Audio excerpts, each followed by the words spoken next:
وسلم رجل فقال مل موجبتان.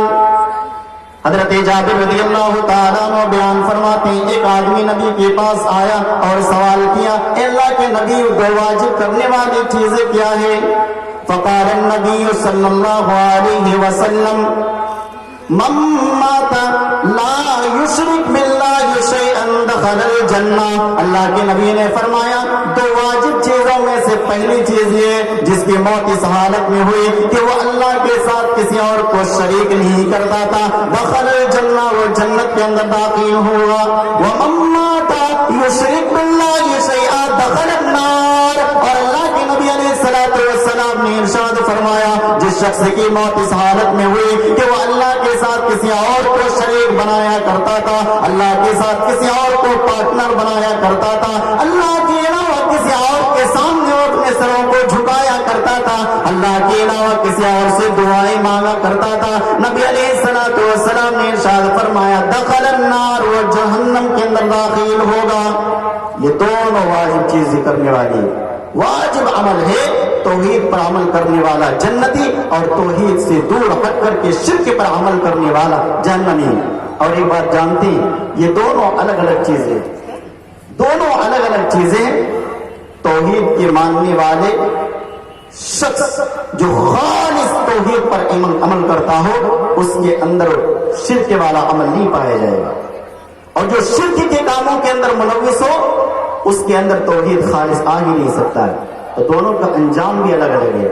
ایک کا انجام جہنم ہے اور ایک کا انجام جنت ہے. قرآن مجید اللہ رب الجلال نے سورہ مائدہ آیت نمبر 72 کے اندر ارشاد فرمایا انه من يشرك بالله فقد حرم الله عليه النار ومأواه النار فقد حرم الله عليه الجنة ومأواه النار. رب ذوالجلال نے ارشاد فرمایا کہ جو اللہ کے ساتھ کسی اور کو شریک بناتا ہے اللہ تبارک و تعالیٰ اس پر جنت کو حرام کر دیتا ہے اور اس کا ٹھکانہ جہنم ہے. اور میرے بھائیوں آج ہمارے معاشرے کے اندر شرک کی غلاظت پائی جا رہی ہے. اللہ رب ذوالجلال کے ساتھ شریک بنایا جا رہا ہے اور اوپر لا الہ الا اللہ کا بورڈ لگا ہوا ہے نیچے ایک آدمی بیٹھا ہوا ہے لوگ آ رہے ہیں اور اس کے پیروں پر سجدہ کر رہے ہیں داتا مار رہے ہیں اور سے دعائیں کر رہے ہیں. اور میرے بھائیوں یہ ہماری زندگی کے اندر اس طرح سے شرک پیدا ہو گیا ہے کہ آج ہمارے گھروں کے اندر شرک پایا جا رہا ہے آج ہمارے معاشرے کے اندر شرک پایا جا رہا ہے. تو ان سے لوگ دور ہوتے ہوئے نظر آ رہے ہیں. اللہ رب الجلال کی وحدانیت میں کسی اور کو شریک کیا جا رہا ہے اللہ کی ربوبیت میں کسی اور کو شریک کیا جا رہا ہے اللہ کی معبودیت میں کسی اور کو شریک کیا جا رہا ہے. ہاں آپ دیکھیں گے بعض جگہوں پر لا الہ الا اللہ کا بورڈ لگا ہوا ہے اور نیچے ایک شخص بیٹھا ہوا ہے لوگ آ رہے ہیں اور سجدہ اس آدمی کو کر رہے ہیں. یہ اللہ رب الجلال کی عبادت میں شریک نہیں تو اور کیا ہے؟ بھائی لا الہ الا اللہ کا معنی کیا ہے؟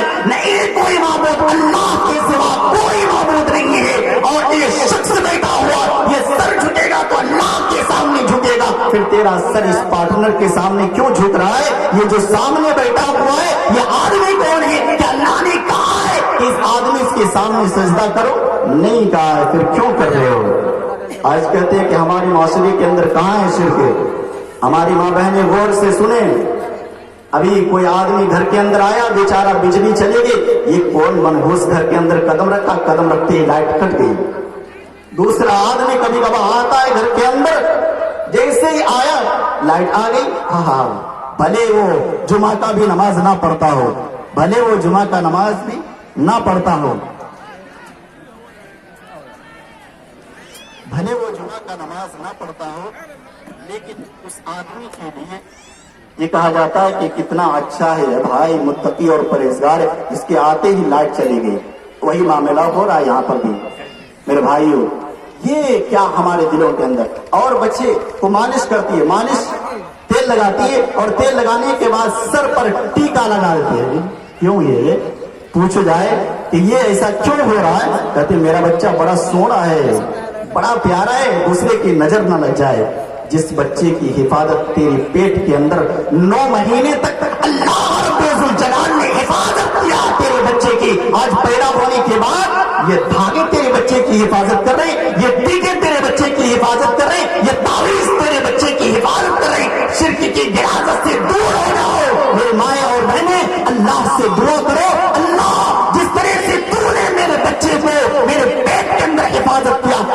سلامت تیرے کرم سے یہ بچہ آج پیدا ہو چکا ہے اور اللہ تو ہی اس بچے کی حفاظت کر.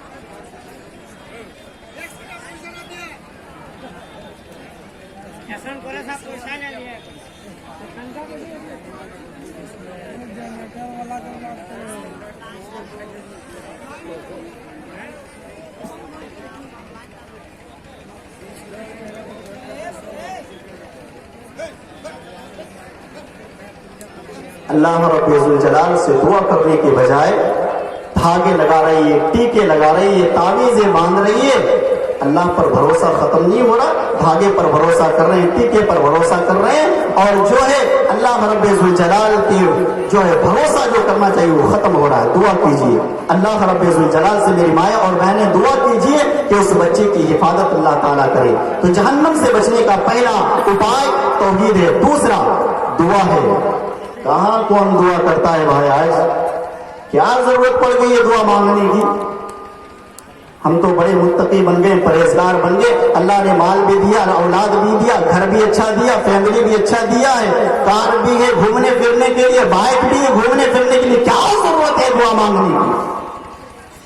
اور جب کوئی مصیبت آ جاتی ہے اسے, جب کوئی پریشانی آ جاتی ہے, پھر اللہ اللہ اللہ اللہ, پھر 2-4 دن دعا مانگتے کہتے اللہ میری دعا سنتا ہی نہیں, اللہ میری دعا سنتا ہی نہیں. کیسے سنے گا اللہ جبکہ جناب محمد رسول اللہ صلی اللہ علیہ وسلم کا فرمان موجود ہے کہ تم خوشحالی میں زیادہ سے زیادہ کثرت کے ساتھ اللہ رب الجلال سے دعائیں کرو. یہ اس وقت کام آئے گا جب تم کسی مصیبت کے اندر پڑ جاؤ گے, اللہ سے کہو گے اللہ یہ پریشانی لائق ہو گئی, اللہ اس مصیبت کے اندر مبتلا ہو گیا ہوں, اللہ تو شفا کرنے والا, تو اچھا کرنے والا, تب جا کر کے تیری دعا پھٹاک سے اور جلدی سے قبول ہو جائے گی.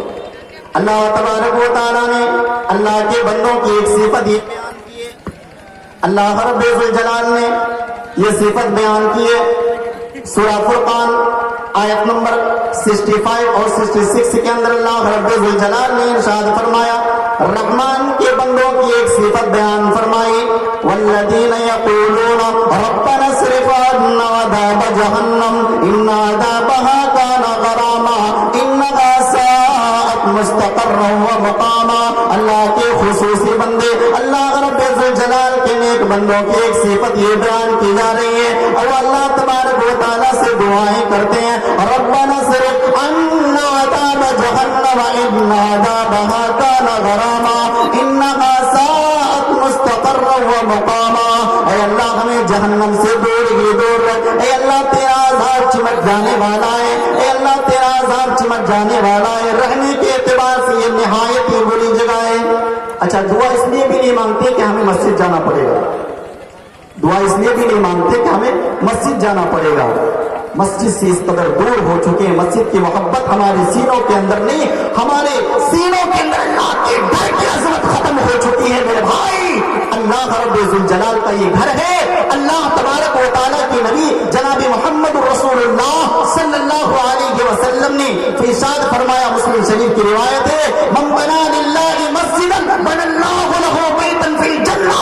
یہ بھی جہنم سے دور کرنے والے اعمال ہیں. آج یہ تعمیر مسجد کے نام پر یہ اجلاس قائم کیا گیا ہے, یہ اجلاس منعقد کیا گیا ہے, اور نبی کا فرمان بھی آپ کے نظروں کے سامنے ہے کہ جو اللہ کے لیے رب کے گھر کی تعمیر کرتا ہے, اللہ کی بندگی کرنے کے لیے, رب کے سامنے اپنی سروں کو جھکانے کے لیے, اللہ کے سامنے گڑ گڑا کر معافی مانگنے کے لیے, اپنی دعاؤں کو پھیلا کر کے, اپنے ہاتھوں کو پھیلا کر اللہ رب الجلال سے مانگتا ہے, مسجد کے کسی کونے میں بیٹھ کر کے اللہ رب الجلال سے گڑ گڑا کر دعا مانگتا ہے, وہ رب کی بارگاہ میں آتا ہے, اللہ تبارک و تعالیٰ اسے جہنم سے دور کر دیتا ہے. میرے بھائیوں, یہ مسجد کی تعمیر کے سلسلہ میں ہے, اور جناب محمد رسول اللہ صلی اللہ علیہ وسلم کا فرمان ہے, من بنا للہ مسجدا بنى اللہ لہ بیتا فی الجنہ. گھر میں جنت میں گھر چاہتے ہو, یہ دنیا کے اندر اینٹیں, مٹی سے بنے ہوئے اینٹوں سے آپ گھر بناتے ہیں, آپ لگائیے مٹی کے اینٹیں, چھڑ لگائیے, سیمنٹ لگائیے, بالو لگائیے, یہ دنیا کے اندر یہ ساری چیزیں لگائیے, آخرت کے اندر انشاءاللہ اللہ تبارک و تعالیٰ سونے اور چاندیوں سے بنے ہوئے گھر کے اندر آپ کو جگہ عطا فرمائے گا. آخر میں اللہ رب الجلال سے بہت ساری باتیں تھی. ایک مسئلہ یہ بھی تھا کہ رمضان کے روزوں کے علاوہ بھی روزے ایسے ہیں جن کو اللہ رب ذوالجلال کے لیے رکھا جائے تو اللہ تبارک و تعالیٰ اس کے چہرے کو جہنم سے دور کر دیا جاتا ہے۔ اللہ کے نبی علیہ الصلوۃ والسلام نے ارشاد فرمایا من صام یوما فی سبیل اللہ بعد اللہ وجہہ 70 خریفا من النار۔ اللہ کے نبی علیہ الصلوۃ والسلام نے ارشاد فرمایا جس نے ایک دن کا روزہ اللہ کے لیے رکھا اللہ تبارک و تعالیٰ اس کے چہرے کو 70 سال کی مسافت تک جہنم سے دور کر دیتا ہے۔ یہ شوال کا مہینہ ہے اور شوال کے مہینے کے 6 روزوں کی بہت اہمیت آئی ہے۔ اللہ کے نبی علیہ الصلوۃ والسلام نے ارشاد فرمایا من صام ثم اتبعه 6 من شوال کانا کا صیام الدہر۔ نبی علیہ الصلوۃ والسلام نے ارشاد فرمایا کہ جس نے رمضان کے روزے رکھے اور اس کے بعد 6 روزے شوال میں رکھے تو اللہ تبارک و تعالیٰ اس کو اتنا اجر دیتا ہے گویا کہ وہ پورے سال روزہ رکھا۔ یہاں پر ایک مسئلہ بتا کر کے میں اپنی بات کو ختم کروں گا۔ مسئلہ یہ ہے کہ عورتیں اس روزے کے بارے میں بہت زیادہ اہمیت رکھتی ہے اور اس روزے کو زیادہ رکھتی ہے۔ اب سوال یہ پیدا ہوتا ہے کہ فرض روزہ کے رہتے ہوئے کیا نفل روزہ رکھیں؟ فرض روزہ چھوٹا ہوا روزہ رمضان میں کسی مجبوری کے تحت آپ کا روزہ چھوٹ گیا ہے تو کیا اس روزہ کے رہتے ہوئے شوال کے روزے یا نفل روزے رکھ سکتے ہیں؟ اس کا جواب یہ ہے کہ آپ پہلے رمضان کے روزے کو پورے کیجیے پھر اس کے بعد نفل روزہ رکھیے۔ آپ کو حیرت ہوگی 5-5 سال 6-6 سال کا ہماری ماں بہنوں کا روزہ باقی ہے رمضان کا اور نفل روزہ رکھ رہی ہے، شوال کا روزہ رکھ رہی ہے، عرفات کا روزہ رکھ رہی ہے اور محرم وغیرہ کا روزہ رکھ رہی ہے۔ نہیں میرے بھائی مائیں اور بہنیں، پہلے آپ رمضان کے فرض روزہ جو آپ کے اوپر ذمہ داری ہے اگر آپ نے اس کو ادا نہیں کیا ٹائم ملتے ہوئے اس کا گناہ بھی لگے گا، اس لیے پہلے رمضان کے روزے کو پورا کیجیے۔ اور یہ میرا نہیں، ابن باز رحمہ اللہ سے جب سوال کیا انہوں نے بھی یہی جواب دیا، ابن عثیمین رحمہ اللہ سے جب سوال کیا گیا تو انہوں نے یہی جواب دیا کہ پہلے رمضان کے روزے کی قضا کی جائے پھر اس کے بعد ٹائم ملے تو شوال کے روزے رکھے، نہیں ملے تو کوئی بات نہیں۔ اللہ رب ذوالجلال سے دعا ہے الہ العالمین ہم تمام مسلمانوں کو اپنے آپ کو اعمال صالحہ اور اللہ کو راضی کر کے جہنم سے آزادی حاصل کرنے کی توفیق عطا فرما۔ یا اللہ ہم سب کے گناہوں کو تو مغفرت اور بخشش عطا فرما۔ یا اللہ ہم سب کو تو اپنی رحم و کرم سے جہنم سے بچا لینا، آمین۔ واخر دعوانا الحمدللہ رب العالمین۔ السلام علیکم ورحمۃ اللہ وبرکاتہ۔